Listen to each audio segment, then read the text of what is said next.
Thank you, Mr. Bularowski. Good morning, brethren. Good morning, brethren. Happy Sabbath. Well, let's jump right in. So if you would, please join me in Matthew 24. Matthew 24, we know it's a very familiar set of scriptures where the disciples had begun to ask Christ about signs of the end. And then Christ led right into it, giving his direct answers. But if we look, starting in verse 3, we see that very question. The disciples said, "Tell us, when will these things be?" Christ continued on and gave those answers, gave the signs, the wonders that would be seen through verse 7, all the way through verse 7. And we see that they're the evils that are under Satan's direction. Nothing to do with what God is doing. It's the evils that are a culmination of what man has caused under direction of Satan that they've done to themselves. We'll see religious deception that will eventually bring about a false hope, wars, pestilences, famines. So also, though, when we do look at these prophetic events in Matthew 24, we see that all these signs and wonders correspond with the first four seals of Revelation. And we know them better as the four horsemen that are mentioned in Revelation chapter 6. Now, we know these signs and wonders have been going on for a long time. We've all heard the argument. Well, how can we tell that these signs are what Christ is talking about now? They've been going on for years. And yes, these things have always been around in one way, one form, one fashion or another, but never combined in a way that they are now with a common goal: deception and control. And whether we believe it or not, these horsemen that are described here in Revelation 6 have been riding for a while, and they're still riding today. And their ride will continue to intensify to the point where society will be on the verge of self-destruction. But Christ said in verse 8 of Matthew 4, let's read that all these things are the beginning of sorrows. It's just the beginning of the time of Jacob's trouble, what's mentioned back in the Old Testament in Jeremiah 30. But it's just the tip of the iceberg. All this precede God's intervention. So let's pick up this story in verse 36, and let's continue with it. Matthew 24, verse 36. "But of that day and hour no one knows, no, not even the angels of heaven, but my Father only. But as the days of Noah were, so also will be the coming of the Son of Man be. For as in the days before the flood, they were eating and drinking, marrying and giving into marriage, until that day Noah entered the ark, and did not know until the flood came and took them all away, so also will be the coming of the Son of Man be." We are living in that time mentioned here in Matthew 24, in the days of Noah. We live in a society that's become numb to crime. I mean, I fall guilty to it. How many of us get the updates in our area watching news? Well, there's another murder, there's another robbery, there's something this, that. And we're just like, okay, it's normal. How about homosexuality just being brandished all around us? Does it affect us? We can't have wholesome family time, watching TV, going out in public. Has it come to the point that it doesn't bother us? Are we all a part of a world that is just better plainly said is full of lawlessness, the lack of godly moral character? But unlike them, if you look, their life continues on. Society is adapting and moving forward. And if we look back at Noah's time, just as God used his mighty hand in Noah's day to close that ark, he only saved 8 people. But it was the ones that he considered righteous. That door was not left for Noah or any of his sons to make the decisions who was on, what they could do, who was allowed in. It was God only. So it will be in this time of the end when God chooses who he wants to enter his wedding hall. He will be the one that shuts the door. And it will be who he chooses and who he considers righteous. Like Noah and his family, we too cannot fall prey to our surroundings. Leave mistakes, leave sins unchanged, left unrepented, that will allow us to be led astray, and finding ourselves knocking on that door of that wedding hall, only to hear the words, "Depart from me, I never knew you." Words we never want to hear. So we must prepare now and be ready. So I'm going to give you a title. The title of this message is, As in the Days of Noah, Faithful Living in a Fearful World. As in the days of Noah, faithful living in a fearful world. And I'm going to do this in 4 parts. This is part 1. If you want a subtitle to it, it is Religious Deception. Part 1, Religious Deception. And our focus on this message is not on the evils that are around us, but how we are to be called. How are we to be living during this time? And what is meant in Jeremiah 30, how Jacob would be saved out of this trouble. And we're going to focus with 3 areas, 3 points we can use to recognize and endure this religious deception. And we're going to use the example of 4 young men that we've all cut our teeth on in the Bible, but about their captivity during ancient Babylon. And you probably already guessed it. We're talking about Daniel, Hananiah, Azariah, and Mishael, or better known as Shadrach, Meshach, and Abednego. So the first point, we'll go ahead and get started. Point 1, know your God. Know your God. Daniel chapter 10. Now I use the possessive form of that, of your God, because he's not just a God or the God. He's the God of Israel. He's the same God who has continued to fulfill the promises he gave to Abraham. And he's continued to see his mighty hand and work today. And this book right here is to his people. This is the book of Israel, to spiritual Israel, as a guide to enter this time. And now we're going to jump in Daniel chapter 10. And I know we're jumping ahead in his life, jumping into the visions later on. But it sets the attitude of a desire toward understanding his God. In chapter 10, we know it's the 3rd year of Cyrus, the king of Persia, in verse 1, and they were sitting on the banks of the great river, the Tigris River. So let's read verses 10 through 12. Daniel 10, verses 10 through 12. Then suddenly a hand touched me, which made me tremble on my knees and on the palms of my hands. And he said to me, O Daniel, man greatly beloved, understand the words that I speak to you, and stand upright. For I have now been sent to you. While he was speaking this word to me, I stood trembling.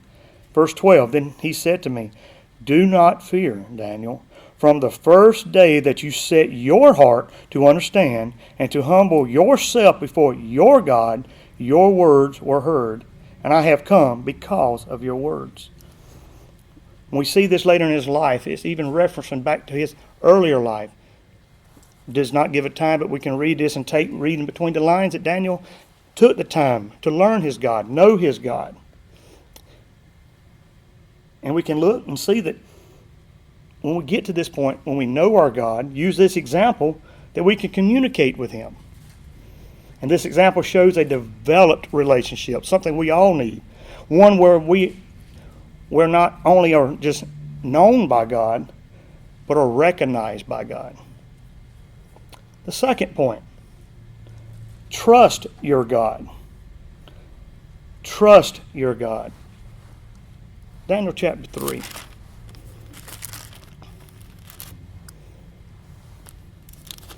Well, this is a story of Hananiah, Mishael, and Azariah being led in. We know the Nebuchadnezzar has had a big gold statue built. Verses 4 through 6, he says they were commanded when they seen this statue that they would have to fall down and worship. We know that there was a penalty if you didn't obey. and it would be cast into the fiery furnace. We all know the story. But let's read in verses 16 through 17 and see how these young men handled this situation. Let's back up to verse 15. Daniel 3, verse 15. Now, if you are ready, at the time you hear the sound of the horn, flute, the harp, the lyre, and the psaltery, in symphony with all kinds of music, and you fall down and worship the image which I have made good, what Nebuchadnezzar thought was good. But if you do not worship, you shall be cast immediately into the midst of the burning fiery furnace. And who is the God who will deliver you from my hands? Verse 16. Shadrach, Meshach, and Abednego answered and said to the king, O Nebuchadnezzar, we have no need to answer you in this matter. If that is the case, our God whom we serve is able to deliver us from the burning fiery furnace, and he will deliver us from your hand, O king. These young men showed a very great example.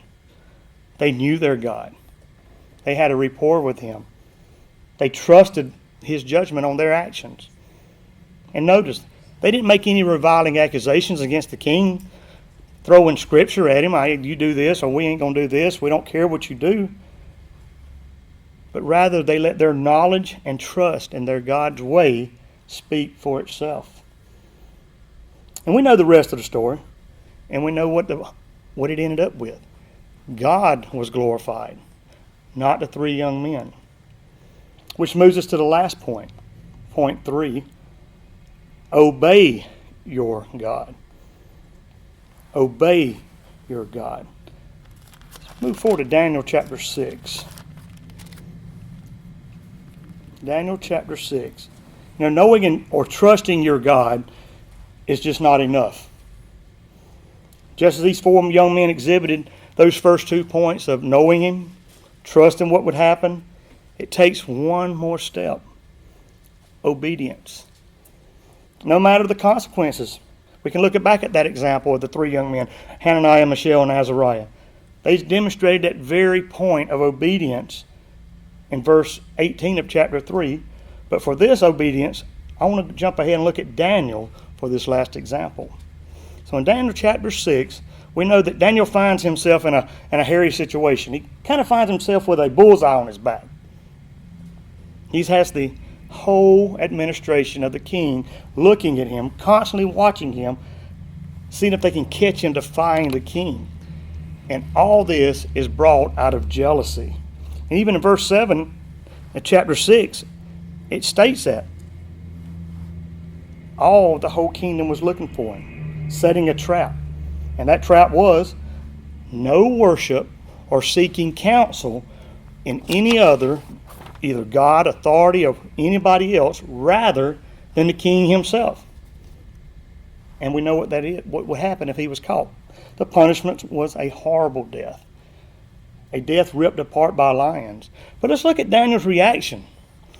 And we'll read verses 10 and 11 of chapter 6. Verse 9. Therefore King Darius signed the written decree. So it was in effect. Daniel knew this. Now when Daniel knew that the writing was signed, he went home. And in his upper room went with his windows open toward Jerusalem. He knelt down on his knees 3 times that day and prayed and gave thanks before his God, and as was his custom since early days. Then these men assembled and found Daniel praying and making supplications before his God. Daniel knew his God's laws. Daniel knew the first commandment. You shall not have any other gods before me. But he chose something. He chose to obey his God and trust him because he knew him. He had a rapport with him. And fear of death did not alter his obedience. And as time progresses, as we read in Matthew 24, with the extremism of this religious deception, like Daniel, we too were going to face persecution. We may face times when we're forced to make these same decisions. And sadly, a lot of this world, a lot of people we know, will be desperately seeking hope and will fall prey to deception and accept the solutions provided by the deceptor. Now I want to just reference Matthew 10 verses 16 through 23, where Christ reminds us when this time. He reminds us that we will be delivered up. It's not an if, it's when. We're going to be delivered. And just like Daniel, we'll be done by those that closest around us, even by our own families. But Christ didn't stop with just gloom and doom there. He gave us some encouraging words. He continued by saying, be strong. Do not fear. Remember the examples of old. They're here for us to learn. For he who endures to the end will be saved. But to endure this, and we look at this and it's coming up, it requires us to know God, know our God, the God, have a relationship, be known by him. Trust in every word that is written in this book, that we can move forward and demonstrate obedience that is required to enter that wedding hall. So in closing, I want to end by reading one final scripture in 1 Peter 4.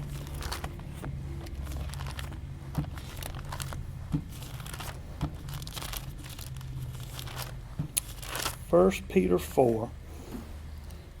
And we're going to read verses 12 through 14. 1 Peter 4, verse 12. Beloved, do not think it strange concerning the fiery trial which is to try you, as though some strange thing has happened to you. Peter's saying, we've been told, we've been warned. Christ told us earlier, it's not when or if, it's when. It's going to happen. Don't be surprised. Be prepared. Verse 13, but rejoice to the extent that you partake of Christ's sufferings, that when his glory is revealed, you may also be glad with exceeding joy. Verse 14, if you are reproached for the name of Christ, blessed are you, for the Spirit of glory and of God rest upon you.